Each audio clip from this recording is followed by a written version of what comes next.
Deoolband cinema झाला, आम्ही करत होतो शूट, तेव्हा आम्ही क्लायमॅक्स शूट करत असताना बाबा होते त्र्यंबकला होतो आम्ही, नाशिकच्या त्र्यंबकच्या देवळात होतो त्यांच्या.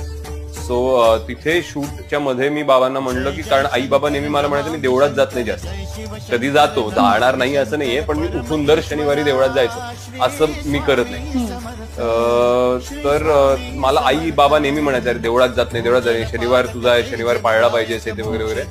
तर मी म्हणायचो नाही ठीक आहे ना, मी देवात मानतो आणि रोज सकाळी उठल्यावरती मी देवाला नमस्कार करून हात जोडूनच माझ्या दिवसाची सुरुवात करतो, मला देवळात दरवेळेस नाही जाणं होत माझं. तर देऊळबंदच्या वेळेस मी त्यांना बोललो त्र्यंबकला की बघा तुम्ही देवळात जात नाही, देवळात जात नाही म्हणालास, पण माझ्या पहिल्या चित्रपटाच्या निमित्ताने स्वामींनी माझी अख्खी परिक्रमा घडवून आणली आणि सगळ्या त्यांच्या स्थानांवरती गेलो मी. पिठापूर असो, गाणगापूर असो, अक्कलकोट असो, त्र्यंबक असो, सगळ्या स्थानांवर जाऊन त्या गाभाऱ्यात उभं राहून आरती केली मी, त्यांची पूजा केली.